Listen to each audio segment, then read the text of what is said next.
இன்னைக்கு படித்த கூட்டத்துல போய் செத்து போக கூட தயாராக இருக்கிறோம்னு சொன்னா இது தமிழ்நாடு இல்லை. தமிழ்நாடு எப்படி இருக்க வேண்டிய தமிழ்நாடுன்னு சொன்னா ரியல் ஹீரோவை கொண்டாட வேண்டிய தமிழ்நாடு. யார் ரியல் ஹீரோ அதை மட்டும் சொல்லி நான் நிறைவு செய்கிறேன். ரெடி ஸ்டார்ட் ஆக்ஷன் கேமராவா? Start action camera, correct. Start action கேமரான உடனே அதிகாரம் பூசிக்கிட்டு ஏசி ஹாலில் உட்கார்ந்துட்டு அப்படியே வெளியே வந்து அப்படியே பேசிட்டு அப்படியே போய் உட்கார்ந்தது ஹீரோஸ். அது தப்பு கிடையாது, தொழில். அது தொழிலுக்கு உண்மையாக இருந்தவர்கள் தான் இன்றைக்கு மிகப்பெரிய உச்ச நட்சத்திரங்கள். தப்பே கிடையாது. பேமெண்ட் வாங்குறோம், நடிக்கிறோம், போறோம், வரோம், அது தொழில். இந்த தொழில் செய்பவர்கள் திரையில் நடிகர்கள். ஆனா எது உண்மையான சண்டை அப்படின்னு பாத்தீங்கன்னா, நீ வா ஒரு கை பார்த்துக்கலான்னு படத்துல வில்லனை கூப்பிடுறதோ, குழந்தைகளை காப்பாற்ற மேல இருந்து கீழே குதிக்கிறதோ, கடலுக்கு அடியிலிருந்து மேலே எழுந்து வருவதோ, அப்படியே ஜம்ப் பண்ணி வண்டி வண்டியா ஓடுறதோ ஸ்டண்ட். அந்த ஸ்டண்ட்டுக்கு ஸ்டண்ட் மாஸ்டர் இருந்தா போதும். நாங்க போட்டுக்கிட்டு இருக்க சண்டை, தமிழ்நாடு போட்டுக்கிட்டு இருக்க சண்டை, தமிழ்நாட்டின் முதலமைச்சர் முத்துவேல் கருணாநிதி ஸ்டாலின் அவர்கள் போட்டுக்கிட்டு இருக்க சண்டை ஸ்டண்ட் வச்ச சண்டை இல்ல. இந்தியாவை ஆளக்கூடிய ஒன்றிய அரசு, பாசிச அரசு, மோடி அரசு கல்வி நிதி கொடுக்க மாட்டோம்ன்றாங்க. ஏதாவது மூச்சு விட்டோம்னா முக்கிய அமைச்சர்கள் வீட்டுக்கு ரெய்டு அனுப்புவோம், அமலாக்கத்துறை அனுப்புவோம், உங்களை எதுவுமே செய்ய விட மாட்டோம், நிதியை கொடுக்க மாட்டோம், வெள்ள நிவாரண நிதி கொடுக்க மாட்டோம், கொரோனா பேரிடர் கண்டுக்க மாட்டோம், எதையுமே கண்டுக்க மாட்டோம்னு சொல்லி எப்படி படிக்க வச்சதுன்னு பார்ப்போம். காலை உணவு கொடுத்து ஸ்கூலுக்கு கூப்பிடுறியா? புதுமை பெண் திட்டம் கொடுத்து காலேஜுக்கு கூப்பிடுறியா? தமிழ் முதல்வன் கொடுத்து படிக்க சொல்றியா? நான் முதல்வன் கொடுத்து வெளிநாட்டுக்கெல்லாம் அனுப்புறியா? விட மாட்டோம். கல்வி நிதியை கொடுக்க மாட்டோம்னு சொல்றப்ப சார் ஏன் சார் கொடுக்க மாட்டீங்கன்னு கேட்கிறோம். ரெண்டே ஏத்துக்கிட்டா கொடுப்போன்றாங்க. என்ன ரெண்டு? இந்திய ஏத்துக்க, புதிய கல்விக் கொள்கையை ஏத்துக்க. புதிய கல்விக் கொள்கைன்னா அங்க ஒரு நண்டு சிண்டெல்லாம் உட்காந்து கத்திக்கிட்டு இருக்காங்கல்ல, அவங்களுக்கு 3வது பப்ளிக் எக்ஸாம், வேற ஒண்ணும் கிடையாது. இந்த பிள்ளைகளை 3வது கூட்டு போய் பொது தேர்வு எழுத வச்சு வீட்டுக்கு அனுப்பக்கூடிய திட்டம். இதை அருமை சகோதரர்களே, வந்திருக்கக்கூடிய இளைஞர்களே, மாணவர்களே, காணொளி வாயிலாக இதை கேட்கக்கூடிய இளைஞர்களுக்கும் சேர்த்து சொல்லுகிறேன். இந்தியாவின் பிற மாநிலங்கள் ஏற்றுக்கொண்டது. என்ன காரணம்? நம்மை விட அதிக எம்பி மோடி கிட்ட இருக்காங்க, நம்மை விட அதிக பணம் ஒன்றிய அரசு கிட்ட இருக்கு, நம்மை விட அதிக வலிமை ஒன்றிய அரசு கிட்ட இருக்கு, நம்மை விட அதிக மக்கள் தொகை ஒன்றிய அரசு கிட்ட இருக்கு. இது எல்லாம் இருக்கக்கூடிய ஒன்றிய அரசை பகைத்துக் கொள்ள வேண்டாம், ஏத்துக்கிறோம் எல்லா மாநிலமும் சொன்னப்ப ஒரு ரியல் ஹீரோ ஸ்டண்ட் மாஸ்டர் இல்லாம ஸ்டண்ட் பண்றதுக்கு வந்து நின்னு 5 கோடி இல்ல 10 கோடி கொடுத்தாலும் தமிழ்நாட்டு மாணவர்களுடைய கல்வியை பாதிக்கக்கூடிய எதையும் தமிழ்நாடு ஏற்றுக்கொள்ளாது என்று சொன்ன ரியல் ஹீரோ முத்துவேல் கருணாநிதி ஸ்டாலின் என்ற முதலமைச்சர். யாரோ ஒருவரை பார்ப்பதற்கு முந்தி அடித்துக் கொண்டு ஓடுகிறோம் அப்படின்றது சுயமரியாதைக்கு இழுக்கு. இப்ப கூட்டம் நடக்குது இல்ல, உட்கார்றதுக்கு சேர் இல்லைன்னா நாங்க நிப்போன்னு ஒரு வரையறை இருக்குல்ல, அப்படி நிற்கக்கூடியவர்கள் இந்த கூட்டத்தில் மட்டுமல்ல, முப்பெரும் விழா நடக்குது, மழை வந்துட்டா கூட்டம் செதறும். அது எந்த கூட்டமா இருந்தாலும் சரி கூட்டம் செதறும். கைப்பிள்ளை வச்சிருப்பாங்க, வயசானவங்களா இருப்பாங்க, மழையில நனைஞ்சா ஜலதோஷம் வந்துடும். என்னை மாதிரி மழைன்னு எழுதி வச்சதை பார்த்தாலே காய்ச்சல் வர ஆட்கள்லாம் இருப்பாங்க. இவங்கெல்லாம் ஓடிடுவாங்க, அது சிதறும் கூட்டம். குழந்தையோட வந்திருக்காங்க அந்த அக்கா. குழந்தையோட எதுக்கு வந்திருக்காங்கன்னா, உங்களுக்குலாம் பிள்ளைங்க பெருசா இருக்கும், அதனால நிம்மதியா வீட்டுல போனை கொடுத்துட்டு விட்டுட்டு வந்துட்டீங்க. இந்த டிக்கெட் எல்லாம் வீட்டுல விட்டுட்டு வர முடியாது, எல்லாம் கால் டிக்கெட்டு, அரை டிக்கெட்டு. இதுகளை எதுக்கு நம்ம தூக்கிட்டு வரோம்னா, கூட்டம் கேட்கட்டும் அப்படின்னு என்ன மாதிரி எங்க வீட்டுல என்ன டார்ச்சர் பண்ணிருக்காங்க. 3 வயசுலயே எங்க அப்பா கரும்புசரியோட தூக்கிட்டு போயிடுவாரு. அப்ப வந்து அது ஏன் நம்மளை கூட்டிட்டு போறாருன்னு நான் யோசிச்சேன். ஆனால் இன்று யோசிக்கிறேன், இந்த கூட்டத்திற்கெல்லாம் வந்ததால் மதிவதனியாக நிற்கிறேன், இல்லை என்றால் எங்காவது ஒரு இடத்தில் உட்கார்ந்து தற்கொலையாக சுற்றி இருப்பேன். முன்னேற்ற பாதையில் முப்பெரும் விழா. என்ன முன்னேற்றம்? திராவிட முன்னேற்ற கழகத்துலதான் முன்னேற்றம் இருக்குமா? முன்னேற்றம்னு பேர் வச்சு பல கட்சிகள் தமிழ்நாட்டில் இருக்கே, அதுல எல்லாம் முன்னேற்றம் இருக்காதா அப்படின்னு கேட்டா, இந்த நிகழ்ச்சிக்கு என்று 2 சிறப்புகள் இருக்கிறது. முதல் சிறப்பு, இந்த படிக்கக்கூடிய இளைஞர்களுக்கு தெரியும், மாணவர்களுக்கு தெரியும், படித்தவர்களுக்கு தெரியும், தியரி பேப்பர்னு ஒன்று எழுதுவோம். அது படிச்சதை மனப்பாடம் பண்ணி எழுதுறது. இன்னொன்று பிராக்டிக்கல் டெமான்ஸ்ட்ரேஷன், என்ன நடக்குதுன்னு செஞ்சு காட்டுறது. இந்த இரண்டாவது வகையில் நான் சொல்லுகிறேன், நமக்கு 2 தலைமுறைக்கு முன்னாலும் படிக்கல, இங்க இருக்கவங்க கிட்ட கணக்கெடுத்தா படிக்கல. ஆனால் நமக்கு முன்னாடி தலைமுறை என்னவாக இருந்திருக்கிறது அப்படின்னு சொன்னா, தலைமை ஏற்றிருக்கக்கூடிய அண்ணன் BK மூர்த்தி அவர்களோட பேருக்கு பின்னாடி MA, ML, MBA, MSc, MCom, PGDF and C அரங்கம் நிறைய கைத்தட்டணும். ஏன்னு கேட்டா, அந்த கல்வி எப்படி வந்தது என்ற நன்றி உணர்வோடு அவர் மேடையில் இருக்கிறார். இது தந்தை பெரியாரால், பேரறிஞர் அண்ணாவால், முத்தமிழறிஞர் கலைஞரால், திராவிடர் இயக்கத்தால், திராவிட முன்னேற்ற கழகத்தினுடைய சட்டத்தால் திட்டத்தால் கிடைத்தது. இது ஒண்ணு. இன்னொரு சிறப்பு என்னன்னு கேட்டா, எனக்கு முன்னாடி பேசிய தோழர் பேசிக்கிட்டு இருக்கப்ப இங்க ஒரு தம்பி, எத்தனாவது படிக்கிறீங்க? இல்ல காலேஜா? என்ன படிக்கிறீங்க? ஃபர்ஸ்ட் இயரா? BA எக்கனாமிக்ஸ் ஃபர்ஸ்ட் இயர் படிக்கிறாரு. அவர் நான் மேடையில இருந்து பாக்குறப்ப அந்த சைடுல நின்றுட்டு இருந்தாரு. விரிவாகலாம் சொல்லல. அண்ணன் இந்திரஜித் அவர்கள் பேசினப்போ ஒரு வார்த்தை சொன்னாரு, இது மூடப்பட்ட வாகனம் இல்ல, திறந்து வைக்கப்பட்ட வாகனம்னு சொன்ன உடனே கரை வேட்டி கட்டிட்டு இருக்க எங்க அண்ணனுக்கும் எங்க அப்பாவுக்கும் எங்க தாத்தாவுக்கும் புரிஞ்சாலோ, மகளிர் அணி தொண்டர்களுக்கு தோழர்களுக்கு புரிஞ்சாலோ ஆச்சரியம் இல்லை. அந்த இளைஞர் முதல் ஆண்டு படிக்கிறார், அவருக்கு புரிகிறது. நான் அந்த கூட்டத்தில் இல்ல, தன்மான கூட்டத்தில் நிற்கிறேன் கைத்தட்டுறார். இந்த நிகழ்ச்சியினுடைய வெற்றி என்பது முன்வரிசையில் இருக்கக்கூடிய நீங்களோ பேசக்கூடிய நாங்களோ கிடையாது. கடைசி வரிசையில் அமர்ந்து கேட்கக்கூடிய இளைஞர்கள் தான் இந்த நிகழ்ச்சியினுடைய வெற்றி. ஏன் சொல்றேன்னு கேட்டா, மனவேதனையோடு இன்றைக்கு தமிழ்நாட்டில் இருக்கக்கூடிய கொள்கையாளர்கள் இருக்கிறார்கள். தமிழ்நாட்டினுடைய முதலமைச்சர் வேதனைப்படுகிறார், அமைச்சர் பெருமக்கள் வேதனைப்படுகிறார்கள். எங்களை போல பெரியாரை வாசித்தவர்கள், உள்வாங்கியவர்கள் வேதனைப்படுகிறோம். என்ன காரணம்னு கேட்டா, இப்ப நடக்கிறது தமிழ்நாடு இல்ல. எது தெரியுமா தமிழ்நாடு? எல்லாரையும் அரங்கத்தில் கூப்பிட்டு உட்கார வச்சு, இங்க பாருங்க எங்க பிள்ளைங்களை, எந்த பிள்ளைக்கு படிப்பு வராதுன்னு சனாதனம் சொல்லுச்சோ, பார்ப்பனியம் சொல்லுச்சோ, ஆரியம் சொல்லுச்சோ, படிக்க விடாதுன்னு சொல்லுச்சோ, அவங்களுக்கு முன்னாடி மேல ஏறி வாரோன்னு கல்வியில் சிறந்த தமிழ்நாடுன்னு தமிழ்நாட்டின் முதலமைச்சர் காட்டினார்ல, அதுதான் தமிழ்நாடு. எது உண்மையான தமிழ்நாடு? எதுவாக தமிழ்நாடு இருந்தது? அருமை இளைஞர்களே, நான் சொல்ற செய்திய தயவு செஞ்சு நல்லா கேட்டுக்கங்க. யாரோ ஒருவரை பார்ப்பதற்கு முந்தி அடித்துக் கொண்டு ஓடுகிறோம் அப்படின்றது சுயமரியாதைக்கு இழுக்கு. இப்ப கூட்டம் நடக்குது இல்ல, உட்கார்றதுக்கு சேர் இல்லைன்னா நாங்க நிப்போன்னு ஒரு வரையறை இருக்குல்ல, அப்படி நிற்கக்கூடியவர்கள் இந்த கூட்டத்தில் மட்டுமல்ல, முப்பெரும் விழா நடக்குது, மழை வந்துட்டா கூட்டம் செதறும். அது எந்த கூட்டமா இருந்தாலும் சரி கூட்டம் செதறும். கைப்பிள்ளை வச்சிருப்பாங்க, வயசானவங்களா இருப்பாங்க, மழையில நனைஞ்சா ஜலதோஷம் வந்துடும். என்னை மாதிரி மழை எழுதி வச்சதை பார்த்தாலே காய்ச்சல் ஆட்கள்லாம் இருப்பாங்க, இவங்கெல்லாம் ஓடிடுவாங்க. அது சிதறும் கூட்டம். ஆனா மழை வருகிற போது ஒரு கூட்டம் கையை உயர்த்தி நின்று கொண்டு ஒரு தலைவர் சொல்லக்கூடிய முழக்கத்தை மீண்டும் எழுப்பி தமிழ்நாடு போராடும், தமிழ்நாடு வெல்லும் என்று சொன்னது திராவிட முன்னேற்ற கழகத்தினுடைய முப்பெரும் விழா. அது சொல்லக்கூடிய செய்தி ஒன்னே ஒண்ணுதான், மழை வந்து சிதறி ஓடுறது இல்ல தள்ளி போறது, விலகி நிற்பது என்பது யதார்த்தம்.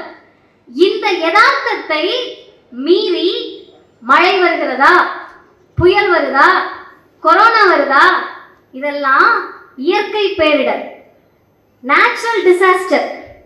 இதுக்கெல்லாம் பயந்தா, இதுக்கெல்லாம் நாங்க ஒதுங்கி போனா செயற்கை பேரிடரான ஒன்றிய பாசிச பிஜேபியை வீழ்த்த முடியாது என்பதை புரிந்து கொண்ட கொள்கை கூட்டம் தமிழ்நாட்டில் இருக்குன்னு அர்த்தம். இன்னொரு பக்கம் ஏன் வேதனையா இருக்காங்கன்னா, இது கல்வியில் சிறந்த தமிழ்நாடு.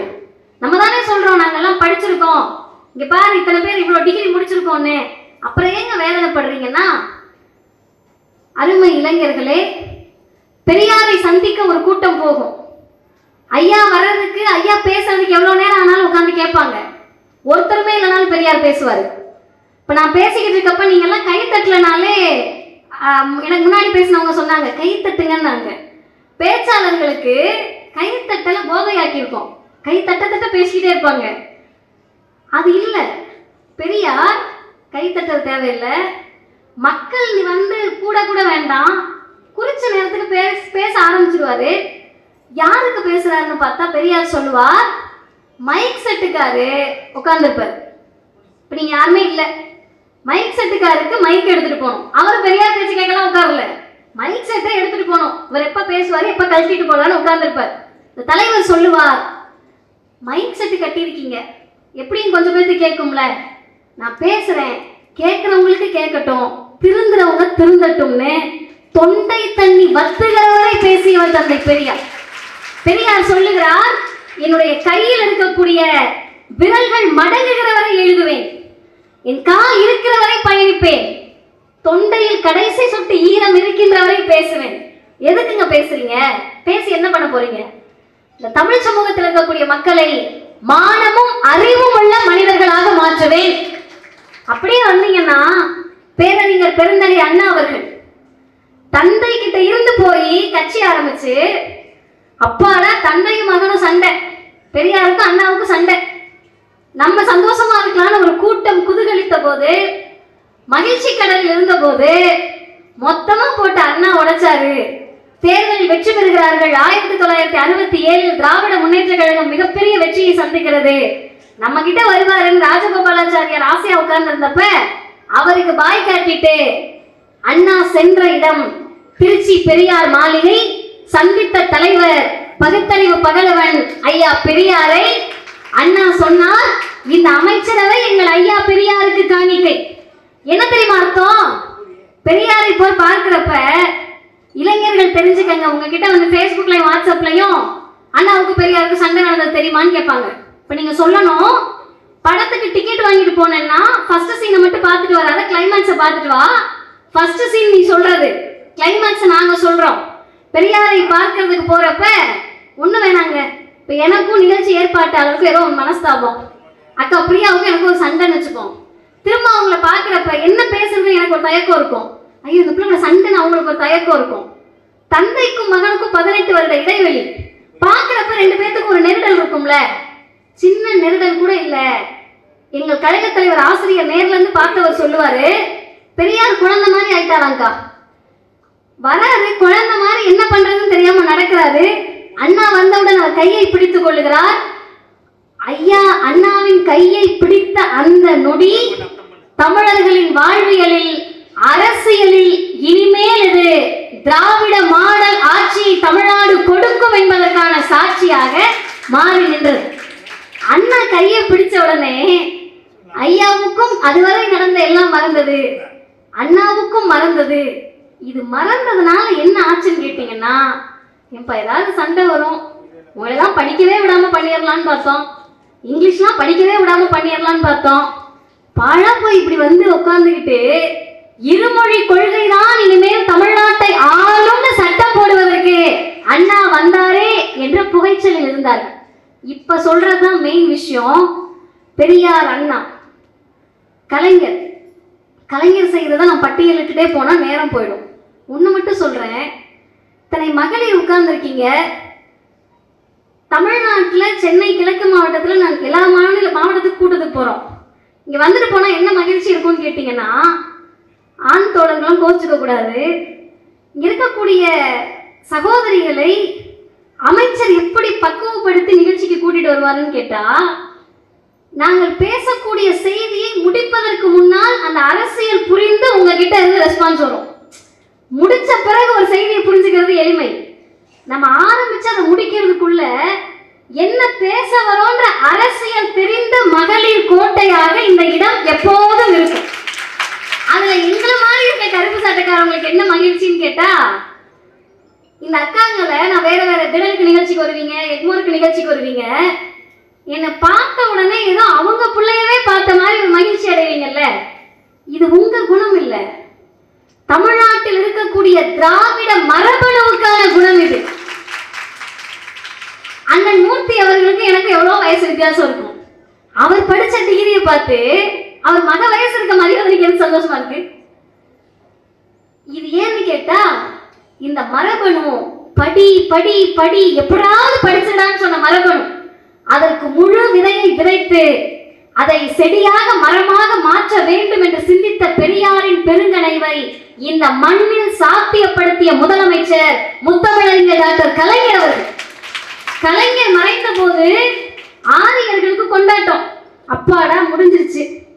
டஃப் ஃபைட், சண்டை, எல்லாத்துக்கும் சண்டை, உன்னை நுழைய விட மாட்டேன்ற அளவுக்கு கருத்தியலா சண்டை.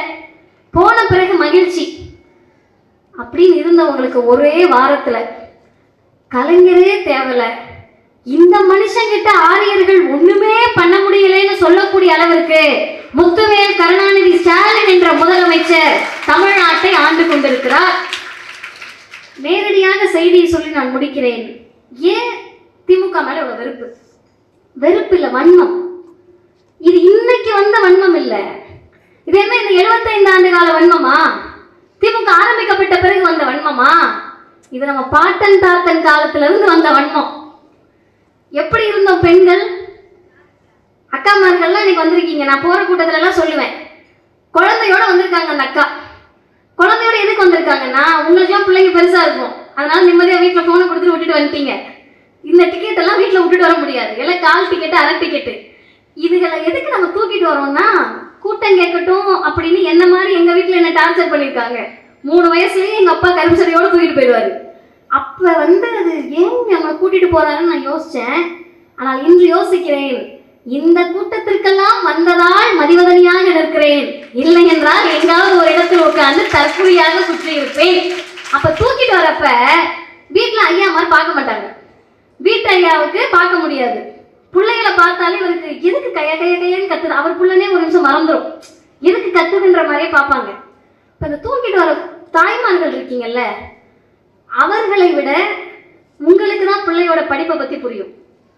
ஏன்னு கேட்டா, பிள்ளை நல்லா படிச்சுட்டா என் பிள்ளடின்வாங்க. பிள்ளை படிக்கலைன்னா பிள்ளைய பார்க்கறத விட உனக்கு என்ன வேலைன்னு உங்களை கேட்பாங்க. இது சமூகத்தினுடைய மரபு. அந்த மரபில் என் பிள்ளை படிக்குதுன்னு நீங்க சந்தோஷப்பட்டா ஒரு நியாயம் இருக்கு. படிக்கும், வேலைக்கு போகும், காசு சம்பாதிக்கும், திரும்ப உங்களுக்கு ஏதாவது செய்யும், ஒரு நியாயம் இருக்குங்க. பெத்தவங்களுக்கு பிள்ளையுடைய படிப்பு. நான் சட்டக்கல்லூரியில கோல்டு மெடல் வாங்கினப்ப எங்க அம்மா இங்க உட்காந்துருக்காங்க, உச்சி முகர்ந்தார்கள், என் பிள்ளை பதக்கம் வாங்குது. அது எங்க அம்மா உச்சி முகர்ந்தா ஒரு நியாயம் இருக்கு. ஒருவர் நடுவில் உட்காந்துக்கிட்டு எங்க மேத்ஸ் டீச்சர் ஆகுறன்றது பெரிய விஷயமாங்க இன்னைக்கு தமிழ்நாட்டுல? சொல்லுங்களேன், கணக்கு டீச்சர் ஆக போறேன்றது விஷயமா? எல்லா பக்கமும் கல்லூரிகள் வந்துருச்சு. படிச்சா மேத்ஸ் டீச்சர் ஆக போற, இதுக்கு என்ன அப்படின்னு எழுதுறாங்கல்ல. அந்த ஆரிய வன்மத்துக்கு என்ன காரணம்னா, மேத்ஸ் டீச்சர் எல்லாம் ஆக முடியும், யார் ஆக முடியாதோ அவர்கள் இந்த ஆட்சியில் கணக்கு டீச்சரா மாறுறதுதான் விஷயம். 3 தலைமுறையா 4 தலைமுறையா படிச்சு தாத்தா வாத்தியாரு, அப்பா வாத்தியாரு, புள்ள வாத்தியாரு, அவங்க பிள்ளை அமெரிக்கால படிச்சுக்கிட்டு இருக்கு. இது ஒரு குடும்பம். ஆனா அந்த பிள்ளை குடும்பம் அது கிடையாது. வறுமையில் இருக்கிறோம், எனக்கு கணக்கு டீச்சர் ஆகணும்னு ஆசைன்னு சொன்ன உடனே அப்பா சந்தோஷப்பட்ட ஒரு நியாயம் இருக்கு, அம்மா சந்தோஷப்பட்ட ஒரு நியாயம் இருக்கு. ஒரு முதலமைச்சர் முகம் நிறைய மகிழ்ச்சியோடு நெகிழ்ச்சியோடு வாமான்னு கூப்பிட்டு பேனாவை கொடுக்குறாங்கல்ல, அலுவாலையும் வேல்கம்பையும் கட்டையும் கொடுத்து கலவரத்துக்கு வாடான கூப்பிடுற ஆரிய மாடலுக்கு எதிராக நீ படிமான பேனாவை கொடுப்பது திராவிட மாடல். அதுதான் திமுக மீது இருக்கக்கூடிய வன்மத்துக்கு காரணம். 2வது என்ன தெரியுமா? தாய்வான் ஒரு தீவு. தாய்வான் நமக்கு ஏதோ மற்றவங்க எல்லாம் கேட்டோம்னா தாய்வான் எங்க இருக்கு, அம்பத்தூர் பக்கமோ ஆவடி பக்கமோ நினைச்சிட்டு இருந்திருப்போம் ஒரு காலத்துல. அந்த தாய்வானுக்கு ஒரு பொண்ணு போயிட்டு டிஸ்பிளே பண்றாங்க. நிகழ்ச்சியோடு சொல்லுகிறேன், இந்த பிள்ளைங்க நுனி நாட்டுல ஆங்கிலம் பேசணும் தானே போய் லட்சக்கணக்கில் செலவு பண்ணி இங்கிலீஷ் மீடியத்தில் விடுவோம். வறுமையில் இருப்பாங்க, நான் பேசல என் பிள்ளை இங்கிலீஷ் பேசட்டும்னு விடுவோம். ஆனா இன்றைக்கு என்ன தெரியுமா? பக்கத்து வீட்டுக்கார அம்மா சம்பளம் வாங்குவாங்க, அரசு சம்பளம், பிள்ளைய பாய் சொல்லி வேன்ல ஏற்றி விடுவாங்க. இந்த பிள்ளைய பாய் சொல்லி வேன்ல ஏற்றி விடணும்னே பல பேர் கடன் வாங்கி இங்கிலீஷ் மீடியத்தில் படிக்க வைப்போம். ஆமாவா இல்லையாக்கா? ஆமா தானேக்கா? இன்னைக்கு சென்னை மாநகராட்சி என்ன தெரியுமா பண்றாங்க? சென்னையில் அரசு பள்ளியில் படிக்கக்கூடிய குழந்தைகளுக்கு ஆங்கில வழி கல்வி இங்கிலீஷ் மீடியம் போலவே கார்ப்பரேஷன் வேன் அனுப்பி அவங்க மட்டும் டாடா காட்டி அனுப்ப வேண்டாம், நீங்களும் உங்க பிள்ளைங்க வேன்குள்ள டாடா காட்டி அனுப்புங்க. அந்த பிள்ளைங்களை பார்த்து நமக்கு எவ்வளவு மகிழ்ச்சியா இருக்குன்னு கேட்டா, இங்கிலீஷ் மீடியமா தமிழ் மீடியமான்னு வேறுபாடு பார்க்க முடியல. அரசு பள்ளியா தனியார் பள்ளியான்னு தெரியாது. 2ஆம் கிளாஸ் அவங்களுக்குலாம் என்ன இருக்கும், நுனி நாட்டில் இங்கிலீஷ் பேசணும். இந்த பிள்ளை இங்கிலீஷ்ல பேசுது, அது என்ன இங்கிலீஷ் பேசணும்னா மம்மி டேடின்னு தான் சொல்லியிருக்கோம். அதே நமக்கு ஆசையா இருக்கும். அருமை சகோதரர்களே, மிக உணர்ச்சி வயப்பட்டு நான் இந்த செய்தியை சொல்லுகிறேன். இந்தி தெரியாது போடான்ற முழக்கமோ, இந்தி தேவையில்லை போடான்ற முழக்கமோ சும்மா சொல்ற முழக்கம் இல்ல. இந்தி வேண்டாம் என்று சொன்னதால் இன்றைக்கு ஒரு சாதாரண தொழிலாளர் வீட்டு பிள்ளை, கூலி தொழிலாளி வீட்டு பிள்ளை, கிராமத்துல வேலை பார்க்கிற அப்பாவோட பிள்ளை நுனி நாட்கள் ஆங்கிலம் மட்டும் பேசல, ஜாப்பனீஸ் பேசுது. ஜாப்பனீஸ்லாம் நம்ம தலைமுறைக்கு தெரியுமா சார்? நமக்கு முன்னாடி தலைமுறைக்கு ஜாப்பனீஸ் ஒரு மொழி இருக்கிறது தெரியுமா? இன்னைக்கு எங்க பிள்ளைங்க ஜாப்பனீஸ் பேசுது. அதை கீழே உட்கார்ந்து அமர்ந்து கொண்டு ஒரு முதலமைச்சர் நெகிழ்ச்சியோடு பார்த்தது மட்டுமல்ல, உச்சி முகர்ந்து முத்தம் கொடுத்து என் பிள்ளைகளை படித்து வாருங்கள்னு கூப்பிடுறாங்கல்ல, அந்த கடுப்புல ரகரகமா அனுப்புறாங்க. பிரதிவாரம் சனிக்கிழமை ஆனால் சனி வரும் அப்படின்லாம் நிறைய பேர் சொல்லுவாங்க. அந்த மாதிரி எல்லாம் அனுப்புறாங்க, ரகரகமா வராங்க. ஒண்ணு மட்டும் சொல்லிக்கிறேன், படிக்காதவர்கள் பெரியாரை பார்க்க, அண்ணாவை பார்க்க, கலைஞரை பார்க்க வந்தார்கள். படிக்காதவர்கள் படிக்கல. யாரு சார் அன்னைக்கு படிச்சா? 1% படிக்காத சமூகம் போனாங்க. சின்ன சலசலப்பு இல்ல, அசம்பாவிதம் இல்ல, பெண்கள் ஆண்கள்னு தரையில படுத்து தூங்குனாங்க. ஒண்ணு சங்கடம் கிடையாது. இன்னைக்கு படித்த கூட்டத்துல போய் செத்து போக கூட தயாராக இருக்கிறோம்னு சொன்னா இது தமிழ்நாடு இல்ல. இந்த தமிழ்நாடு எப்படி இருக்க வேண்டிய தமிழ்நாடுன்னு சொன்னா, ரியல் ஹீரோவை கொண்டாட வேண்டிய தமிழ்நாடு. யார் ரியல் ஹீரோ அதை மட்டும் சொல்லி நான் நிறைவு செய்கிறேன். ரெடி ஸ்டார்ட் ஆக்ஷன் கேமராவா? Start action camera, correct. Start action கேமரான உடனே அதிகாரம் பூசிக்கிட்டு ஏசி ஹால்ல உட்கார்ந்துட்டு அப்படியே வெளியே வந்து அப்படியே பேசிட்டு அப்படியே போய் உட்கார்ந்தது ஹீரோஸ். அது தப்பு கிடையாது, தொழில். அது தொழிலுக்கு உண்மையாக இருந்தவர்கள் தான் இன்றைக்கு மிகப்பெரிய உச்ச நட்சத்திரங்கள். தப்பே கிடையாது. பேமெண்ட் வாங்குறோம், நடிக்கிறோம், போறோம், வரோம், அது தொழில். இந்த தொழில் செய்பவர்கள் திரையில் நடிகர்கள். ஆனா எது உண்மையான சண்டை அப்படின்னு பாத்தீங்கன்னா, நீ வா ஒரு கை பார்த்துக்கலான்னு படத்துல வில்லனை கூப்பிடுறதோ, குழந்தைகளை காப்பாற்ற மேல இருந்து கீழே குதிக்கிறதோ, கடலுக்கு அடியிலிருந்து மேலே எழுந்து வருவதோ, அப்படியே ஜம்ப் பண்ணி வண்டி வண்டியா ஓடுறதோ ஸ்டண்ட். அந்த ஸ்டண்ட்டுக்கு ஸ்டண்ட் மாஸ்டர் இருந்தா போதும். நாங்க போட்டுக்கிட்டு இருக்க சண்டை, தமிழ்நாடு போட்டுக்கிட்டு இருக்க சண்டை, தமிழ்நாட்டின் முதலமைச்சர் முத்துவேல் கருணாநிதி ஸ்டாலின் அவர்கள் போட்டுக்கிட்டு இருக்க சண்டை ஸ்டண்ட் வச்ச சண்டை இல்ல. இந்தியாவை ஆளக்கூடிய ஒன்றிய அரசு, பாசிச அரசு, மோடி அரசு கல்வி நிதி கொடுக்க மாட்டோம்ன்றாங்க. ஏதாவது மூச்சு விட்டோம்னா முக்கிய அமைச்சர்கள் வீட்டுக்கு ரெய்டு அனுப்புவோம், அமலாக்கத்துறை அனுப்புவோம், உங்களை எதுவுமே செய்ய விட மாட்டோம், நிதியை கொடுக்க மாட்டோம், வெள்ள நிவாரண நிதி கொடுக்க மாட்டோம், கொரோனா பேரிடர் கண்டுக்க மாட்டோம், எதையுமே கண்டுக்க மாட்டோம்னு சொல்லி எப்படி படிக்க வச்சதுன்னு பார்ப்போம். காலை உணவு கொடுத்து ஸ்கூலுக்கு கூப்பிடுறியா? புதுமை பெண் திட்டம் கொடுத்து காலேஜுக்கு கூப்பிடுறியா? தமிழ் முதல்வன் கொடுத்து படிக்க சொல்றியா? நான் முதல்வன் கொடுத்து வெளிநாட்டுக்குலாம் அனுப்புறியா? விட மாட்டோம். கல்வி நிதியை கொடுக்க மாட்டோம்னு சொல்றப்ப சார் ஏன் சார் கொடுக்க மாட்டீங்கன்னு கேட்கிறோம். கிளாசிஃபைட் ஆட்ஸ், டிஸ்ப்ளே ஆட்ஸ், சிறிய விளம்பரம் முதல் பெரிய விளம்பரம் வரை அனைத்து கடைகளிலும் வீடுகளிலும் இலவசமாக டிஸ்ட்ரிபியூஷன் செய்து தரப்படும். சென்னை எக்ஸ்பிரஸ் நியூஸ் பேப்பரில் always your neighbourhood news paper.